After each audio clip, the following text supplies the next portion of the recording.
चलो अब हम लोग कक्षा 10वीं के प्री बोर्ड के गणित सब्जेक्ट के जितने प्रश्न उत्तर हैं उन सभी का मैं आपको उत्तर बता देता हूँ। इससे पहले वाले वीडियो में मैंने जितने भी वस्तुनिष्ठ प्रश्न हैं उन सभी का उत्तर मैंने बताया था। अब मैं आपको सभी प्रश्नों का उत्तर इस वीडियो में आपको बता रहा हूँ। तो देख लो, यहाँ पे मैं जो बता रहा हूँ इसको मैंने खुद बनाया है, ठीक है। बनाने के बाद आपको बता रहा हूँ। तो यहाँ पे आप देख सकते हो। चलो पहले मैं आपको पेपर दिखा देता हूँ। तो 6 से लेकर 23 तक के जितने प्रश्न हैं, ठीक है, इन सभी प्रश्नों का उत्तर मैं यहाँ पे प्रोवाइड करा रहा हूँ। तो आप पहले पेपर देख लो, ठीक है। तो ये सभी पेपरों में जितने भी प्रश्न आपको दिखाई दे रहे हैं, ये सभी प्रश्नों को आप देखते जाइए। इसके बाद मैं आपको इनके प्रश्नों के उत्तर देता हूँ, ठीक है। तो मतलब जिन लोगों को ये प्रश्न पत्र मिला है वो सभी इसके आंसर देख लेना, ठीक है। तो चलो अब शुरू करते हैं। तो छठवां प्रश्न से हमें शुरू करना है। तो देखो छठवां प्रश्न में हमें उत्तर क्या लिखना है। तो देखो छठवां प्रश्न का उत्तर हमें लिखना है ये वाला, ठीक है। देखो यहाँ पे छठवां प्रश्न है। यहाँ पे मैंने पहले ही यहाँ पे मैं आपको पहले बता देता हूँ कि यहाँ पे जब मैं अथवा प्रश्न को बनाऊंगा तो मैं वहाँ पे अथवा लिखूंगा, और जब मैं वहाँ पे बिना अथवा वाले को, मतलब जो क्रमांक रहेगा उसको बनाऊंगा तो वहाँ पे अथवा नहीं रहेगा, ठीक है। तो यहाँ पे देखो ये अथवा प्रश्न नहीं है, ठीक है। तो यहाँ पे दिया है HCF, ये मान दिया हुआ था बराबर 9। इसको जब हम आगे हल करेंगे, ठीक है, तो आगे हल करेंगे तो यहाँ पे LCM का मान आएगा 22,338 आ जाएगा। ये इसका आंसर है। इसके बाद देख लेते हैं सातवां प्रश्न, देखते हैं, ठीक है। तो सातवां प्रश्न देखो, सातवां प्रश्न में अथवा को हम हल कर रहे हैं तो अथवा का आंसर हम देखेंगे। तो देखो ये प्रश्न है, ठीक है। इस प्रश्न में हमें हल करना है, इसमें x के शून्यांक निकालने थे, ठीक है, मतलब 2 मान निकालने थे x के मान। तो x के जो मान है देख लो, x के शून्यांकों के योगफल उन्हीं का है, लेकिन 2 मान बोला है तो शून्यांक देख लो। यहाँ पे x बराबर 4/3 और x बराबर -1 यहाँ पे आएगा, ठीक है। ये इसका आंसर है। इसके बाद देखते हैं आठवां प्रश्न। देखो आठवां प्रश्न में, ठीक है, यहाँ पे आठवां प्रश्न देख सकते हो। तो आठवां प्रश्न में मैंने अथवा को नहीं बनाया है, ठीक है। मान दिया हुआ था -1 2 3 दिया हुआ, डी का मान दिया है -0 2 3 दिया हुआ, ठीक है। तो ये मतलब क्या है, ये जो है ये प्रथम पद है, ये सार्वंतर है।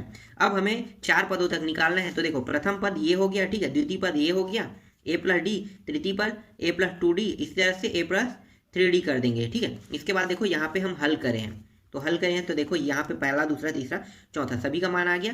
अब AP बना लेते हैं समांतर श्रेणी। तो देखो प्रथम द्वितीय तृतीय चतुर्थ सभी में 0.25 का अंतर सभी में है, मतलब सभी जो है यहाँ पे सभी में अंतर 0.25 का, मतलब जो 2 पॉइंट है 2.5 जो है ये क्या है, सार्वंतर है, ठीक है। इसके बाद देखो नेक्स्ट प्रश्न देखते हैं, 9वां प्रश्न, ठीक है। 9वां प्रश्न देखो, 9वां प्रश्न में हम अथवा को हल किए हैं, ठीक है। तो इसका आंसर आप देख सकते हो ये रहा, ठीक है। अथवा का आंसर देखो, यहाँ पे क्या कहा था, सीढ़ी बोला था ना। तो देखो A और B जो है एक सीढ़ी है, और दीवार की लंबाई क्या है 8 मीटर, यहाँ पे दीवार की लंबाई है। तो हमें BC का मान निकालना था। तो पाइथागोरस प्रमेय लगाएंगे, मान आ जाएगा। AB का मान, AC का और BC का मान हमें ज्ञात करना है, ठीक है। तो पाइथागोरस प्रमेय से देखो मैंने कैसे हल किया है, इस तरह से हल करके यहाँ पे आपको उत्तर बता रहा हूँ, ठीक है। तो देखो BC का मान कितना आ गया, 6 आ गया। तो ये आधार है, तो यही मान हमें इसमें निकालना था। इसके बाद देख लेते हैं नेक्स्ट प्रश्न, 10वां देखते हैं, ठीक है। तो 10वां का आंसर देखो, तो 10वां प्रश्न में मैंने जो बनाया है, ठीक है, उसको दिखा रहा हूँ आपको, ठीक है। ये 10वां प्रश्न है, 1 मिनट, कहाँ पे है, हाँ ठीक है, यहाँ से सही है, ठीक है। यहाँ पे देखो 10वां प्रश्न है। अब यहाँ पे देखो ये इस तरह से एक आकृति है, ये A पॉइंट है, ये B पॉइंट है, और ये O पॉइंट है, ठीक है, या 0 पॉइंट समझो इसको, XY, ठीक है, 0 पॉइंट। तो इसमें जो हम सूत्र उपयोग करेंगे हल करने के लिए, तो ये सूत्र होगा x2 - x1, ठीक है, इसका वर्ग प्लस y2 - y1, ये वाला सूत्र हम उपयोग करेंगे। इसके बाद देखो यहाँ पे, यहाँ से A से O और B से O दो अलग अलग हिस्सों में बट रहा है। तो इन दोनों को हम क्या करेंगे, दूरी वाला सूत्र लगाएंगे। तो ये दूरी का सूत्र देखो, दोनों को बराबर करके तुलना कर रहे हैं। इसके बाद इसे आगे हल करते जा रहे हैं। तो देखो आगे हल करते जा रहे हैं, तो यहाँ से यहाँ तक, ठीक है, यहाँ तक आपको सब दिखाई दे रहा है। चलो आगे थोड़ा सा और है, यहाँ पे साइड कर लेता हूँ मैं, ठीक है। यहाँ पे 8y है, ठीक है, ये 8y दिखाई दिया, ठीक है। ये पूरा का पूरा आपको लिखना है। इसके बाद देखो आगे हल करते जाएंगे तो ये रहा, इसका आंसर आ जाएगा, ठीक है। ये एक प्रकार से क्या प्राप्त हो गया हमें, एक प्रकार से एक चर का समीकरण हमें प्राप्त हो गया। तो ये इसका आंसर निकल गया, ठीक है। यही चीज़ हमें समदूरस्थ में बताना था, ठीक है। इसके बाद देख लेते हैं नेक्स्ट प्रश्न देखते हैं, ठीक है। तो नेक्स्ट प्रश्न में देखो अगला है 11वां प्रश्न। देखो तो 11वां का उत्तर आपको क्या लिखना है, 1 मिनट ना, 11वां का थोड़ा इनकम्प्लीट था, चलो छोड़ो, 11वां को मैं आपको बाद में बता दूंगा। 11वां इनकम्प्लीट था, मैं बना रहा था तो उसका आंसर थोड़ा सा गलत आ रहा था तो मैं छोड़ दिया था, ठीक है। 12वां देख लेते हैं डायरेक्ट, ठीक है। 12वां प्रश्न देखो, 12वां को हल करें, इस प्रकार से आपको हल करना है 12वां प्रश्न को, ठीक है। तो 12वां प्रश्न में देखो 25 65 ये प्रश्न है, इसको हल करोगे तो हल कैसे करोगे, तो देखो साइन 90 माइनस, फिर इनमें से देखो 25 25, ठीक है, 65 65। अब यहाँ पे चाहे आप 65 को बराबर करो, चाहे आप 25 को बराबर करो। तो मैंने यहाँ पे 25 को बराबर किया, ठीक है। तो 25 को बराबर करूँगा क्या होगा, 25 को मैंने किस में चेंज किया, कॉस में, तो कॉस 65 हो जाएगा, सीधी सी बात। और यहाँ पे देखो 25 को फिर यहाँ पे चेंज करो तो ये 25 क्या बन जाएगा, साइन 65 बन जाएगा। देखो तो दोनों क्या हो गए, हल हो गए, sine square 65 plus sine square cos square 65 plus sine square, और ये सूत्र होता है थीटा का, ठीक है। तो मतलब ये एक इसका मान आ जाएगा। इसके बाद देखो नेक्स्ट प्रश्न देखते हैं, अगला प्रश्न, ठीक है। यहाँ पे देखो, ठीक है। तो 13वां प्रश्न में देखो कैसे हल करना है। तो देखो यहाँ पे इस तरह से चित्र और 30 सेंटीमीटर यहाँ पे चाप काटने के लिखा है, ठीक है। तो मैंने चाप काटा। अब इसी चाप का जो मान है ना, वही हमें बताना है, तो मतलब क्षेत्रफल में इस चाप का मान क्या होगा। तो देखो ये रहा वृत्त की त्रिज्या कितनी है, 4 सेंटीमीटर, ठीक है। 4 सेंटीमीटर वृत्त की त्रिज्या है। तो इस चाप का जो क्षेत्रफल है वो कितना होगा। तो वृत्त की त्रिज्या खंड का क्षेत्रफल का सूत्र लगाओगे तो pi r square upon theta, pi r square into theta upon 360, ये सूत्र लगाओगे, इसमें मान रख दो। मान रखोगे तो इसका क्षेत्रफल आ जाएगा 4.19 सेंटीमीटर स्क्वायर आ जाएगा, ठीक है। तो ये इसका आंसर है। चलो आगे देखते हैं। इसके बाद नेक्स्ट प्रश्न, इसके बाद देखो 14वां प्रश्न देखते हैं, ठीक है। 14वां प्रश्न में ये अथवा नहीं है ना, मैंने इसे काट दिया है, अथवा नहीं बनाए हुए हैं, यहाँ पे मैं आपको बता रहा हूँ, ठीक है। चलो देखो यहाँ पे दिया है 2 खिलाड़ी, ठीक है। पहला संगीता है और दूसरा रेशमा है, ठीक है। पहला संगीता दूसरा रेशमा, और दोनों कौन से खेल खेल रहे हैं, टेनिस खेल, मतलब मैच क्या है, एक है। अब मैं मान लेता हूँ, ठीक है, प्रायिकता हमें निकालना है। तो जीतने की प्रायिकता, ठीक है, जीतने की प्रायिकता, यहाँ पे देखो जीतने की प्रायिकता क्या है, एक्स है। मैंने संगीता को एक्स माना और ये जो रेशमा है इसको मैंने जीतने की प्रायिकता में वाई मान लिया, और बराबर मैच कितना खेल रहा है, एक खेल रहा है, ठीक है। एक्स प्लस वाई बराबर 1, ठीक है। एक्स का मान मुझे पता है क्या है, संगीता द्वारा जीतने की प्रायिकता यहाँ पे दिया है प्रश्न में 0.62 दिया है। तो मैंने क्या किया, एक्स के स्थान पे यहाँ पे रख दिया 0.62 रख लिया, ठीक है, प्लस वाई बराबर 1। अब यहाँ पे मैं क्या, इसको इस पर पक्षांतर कर देता हूँ, तो वाई का मान आ गया 0.38। तो रेशमा की जीतने की प्रायिकता कितनी होगी, 0.38। समझ में आया ये प्रश्न, इस तरह से ये बना है, ठीक है। इसके बाद देखो 15वां प्रश्न, प्रायिकता निकालना है। तो चीत आने की प्रायिकता और पट आने की प्रायिकता बताना है हमें। तो देखो एक सिक्के को कभी भी उछालोगे तो पट एक ही बार आएगा, ठीक है। एक बार उछालोगे तो एक ही बार पट आएगा, या एक ही बार चीत आएगा। तो उसमें हिस्से कितने हैं, चीट और पट करके 2 हिस्से हैं, ठीक है, 2 हिस्से हैं। तो चीट और पट आने की प्रायिकता क्या होगी, चीट आने की प्रायिकता 1/2 और पट आने की भी प्रायिकता 1/2। तो ये रहा इसका आंसर, ठीक, समझ में आइए। इसीलिए यहाँ पे 1/2 चीट आने की प्रायिकता और पट आने की भी प्रायिकता 1/2 है। इसके बाद देखो 16वां प्रश्न देखते हैं। 16वां प्रश्न बहुत ही आसान है। देखो यहाँ पे बहुत से लोगों को ऐसे प्रश्नों में बहुत ज़्यादा डाउट होता है, कैसे हल होगा पता नहीं उन लोगों को, ठीक है। तो मैं आपको बताता हूँ, बहुत ही आसान होता है। क्या करना होता है, देखो यहाँ पे ये क्या है, ये गुणनखंड है, हमें यहाँ मतलब ये गुणनफल है, इसको गुणनखंड करना है। कैसे करोगे, पहला और अंतिम का आप गुणा कर दो। पहला और अंतिम क्या है, संख्या। तो देखो 5 करनी 2 और यहाँ भी करनी 2 है, ठीक है। तो ये 5 करनी 2, तो यहाँ पे करनी 2 गुणा होके क्या होगा, आधा आधा है, करनी मतलब आधा होना। तो दोनों क्या हो गया, करनी गुणा होके पूरा 2 बन गया, पूरा 2 और गुणित 5 कितना हो गया, 5 दूनी 10 हो गया। अब 10 को 2 हिस्सों में इस प्रकार से तोड़ो कि तोड़ने पर मतलब जोड़ने पर इसका मान 5 आना चाहिए और गुणा करने पर 10 आना चाहिए। तो 5 गुणित 2 कर सकते हो, ठीक है। 5 गुणित 2 करेंगे तो 5 + 2 करने पे 7 और 5 गुणित 2 करने पे 10 आ रहा है। देखो 5x + 2x में हमने तोड़ दिया, ठीक है। इसके बाद यहाँ पे आगे हल करते जा रहे हैं। देखो यहाँ पे बहुत ही आसान तरीके से हमने हल किया है।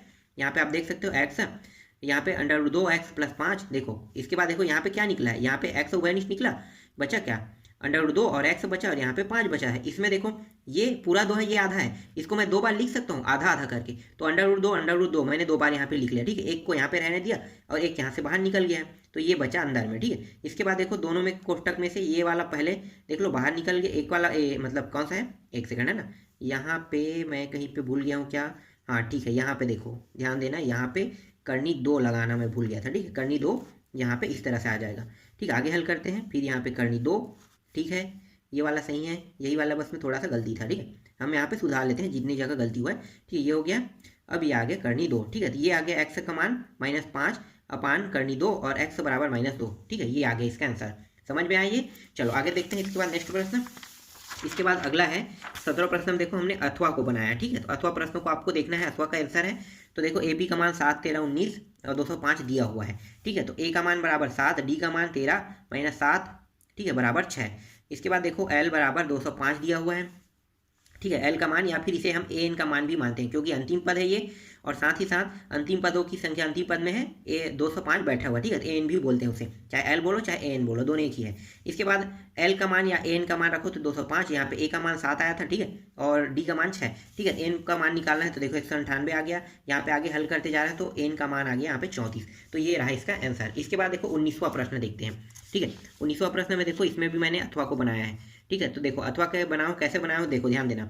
दिया है बड़े वृत्त की त्रिज्या कितना है, बड़े वृत्त की त्रिज्या 5 है, और छोटे वृत्त की त्रिज्या क्या है, यहाँ से यहाँ छोटे वृत्त है ना, या फिर यहाँ तक लो, ठीक है, यहाँ से यहाँ जहाँ जहाँ टच करें तो 3 आ रहा है। अब मैं क्या कर रहा हूँ, अब हमें ये बताना है कि इसे स्पर्श करते हुए जीवा बताना है, ठीक है। तो मैंने क्या किया, यहाँ से एक रेखा खींच दिया, लेकिन मुझे यहाँ से यहाँ का मान पता नहीं है। पहले यहाँ से यहाँ का मान निकालेंगे, फिर यहाँ से यहाँ दोनों मिला के जीवा हम निकालेंगे। तो कैसे निकालोगे, तो देखो ये और ये, मतलब ये क्या बन गया लंब, और ये बन गया कर्ण बन गया। बस ये क्या हो गया, अगर इस रेखा को मिलाते हैं तो आधार बन जाएगा। तो हमने क्या किया, इसे मिलाया तो क्या बन गया आधार। तो आधार का मान निकाल लेते हैं, तो कैसे निकालोगे, पाइथागोरस प्रमेय। देखो पाइथागोरस प्रमेय कहाँ पे, ठीक है, ये वाला पूरा विधि से। आधार का मान आ गया 4, तो यहाँ पे देखो ये वाला हिस्सा कितना आ गया 4। अगर ये 4 है मतलब क्या है, ये आधा हिस्सा 4 है इसका, तो इसका आधा हिस्सा भी क्या होगा 4 ही होगा ना। तो यहाँ पे क्या कर दिया, देखो वृत्त की जीवा जो छोटे वृत्त को स्पर्श करती है, ठीक है। तो बड़े वृत्त की जीवा बराबर ए प्लस, देख लो यहाँ पे ए बी और ए बी और सी ए, ठीक है। तो देखो ए बी प्लस सी ए दोनों आ गया, और ए बी बराबर सी ए, मतलब जितना ए बी का मान होता है सी ए का मान, तो 4 + 4 दोनों को जोड़ देंगे तो कितना आ गया, सी बी का मान 8 सेंटीमीटर। समझ में आइए, 19वां प्रश्न भी आपका बन गया। अब आगे देखते हैं नेक्स्ट प्रश्न, ठीक है। तो देखो 20वां प्रश्न देख लेते हैं। तो देखो 20वां प्रश्न में भी मैंने अथवा प्रश्न को बनाया है, ठीक है। तो अथवा प्रश्न में बनाया है, तो इसमें हमें अद्वितीय हल बताना है। तो देखो जो जो समीकरण है, ठीक है, वो दिया हुआ है। तो देखो ये दोनों समीकरण हैं, ठीक है, ये वाला और ये वाला, इसकी तुलना भी मानक समीकरण से करेंगे, इसकी भी तुलना मानक समीकरण से। तो मानक समीकरण से करेंगे तो क्या बनेगा, A1 4 B1, ठीक है, P और C1 8 आ जाएगा। इसी तरह से A2 2, B2 2 और C2 2 आ गया।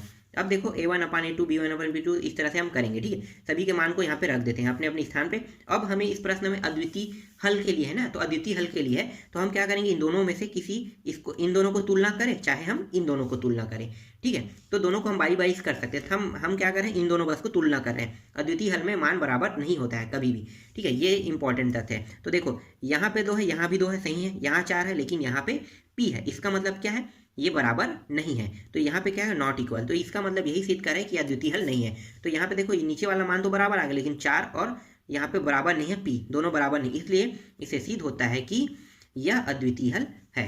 समझ में आ गया, ठीक है, ये इसका आंसर हो गया। इसके बाद देख लेते हैं नेक्स्ट प्रश्न देखते हैं, अगला प्रश्न, ठीक है। देखो इसके बाद देखो 22वां प्रश्न देखते हैं, ठीक है। 22वां प्रश्न में मैंने अथवा को नहीं बनाया है, बिना अथवा है ना ये भी। तो यहाँ पे घनाभ है, ठीक है, 3 घनाभ दिया हुआ है, सॉरी घनाभ बोल रहा हूँ, यहाँ पे ये है वर्ग है, सॉरी घन है, ठीक है, घन है और ये भी घन है। अब इन दोनों घन को मैं जोड़ूंगा तो क्या हो जाएगा, देखो इस तरह से 4 और 4 इसकी क्या है, एक घन में होता है सभी भुजाएं बराबर होता है, लंबाई चौड़ाई ऊंचाई, लेकिन घनाभ में सभी भुजा बराबर नहीं होता है। कम से कम 2 भुजा बराबर हो सकते हैं, लेकिन तीसरी भुजा कभी भी बराबर नहीं होता है। तो लंबाई यहाँ पे देखो जब दोनों को जोड़ते हैं तो ये दोनों 4 4 कितना हो गया, 8 हो गया। बाकी जो इसकी ऊंचाई है, ठीक है, ऊंचाई और चौड़ाई दोनों क्या है, 4 ही 4 रहेगा, ठीक है। तो यहाँ पे देखो लंबाई 8, चौड़ाई 4 और ऊंचाई 4, ठीक है। घनाभ का क्षेत्रफल क्या है, तो ये क्षेत्रफल का सूत्र है, ठीक है। इस सूत्र में जैसे ही मान रखते हैं तो टोटल आगे हल करते जाएंगे तो ये आ जाएगा 160 आएगा। तो घनाभ का क्षेत्रफल कितना प्राप्त होगा, 160 सेंटीमीटर स्क्वायर प्राप्त हुआ, ये इसका आंसर है। अब देख लेते हैं 23वां प्रश्न। 23वां प्रश्न में भी मैंने अथवा को बनाया, ठीक है, यहाँ भी अथवा है। तो देखो 23वां प्रश्न में, तो यहाँ पे देखो पूरा देख लो, यहाँ पे प्रश्न है, ठीक है, ये प्रश्न है। अब आगे हल करते हैं, ठीक है। तो आगे हल करो तो यहाँ पे देखो ये पूरा मान है, यहाँ पे मैंने क्या क्या चीज़ माना है, ठीक है, ध्यान देना आप लोग, ठीक है। यहाँ पे देख लो ये 21 जो है ना, ये है F0 है, ठीक है, ये जो है ये F1 है, ये जो है ये F2 है, ठीक है।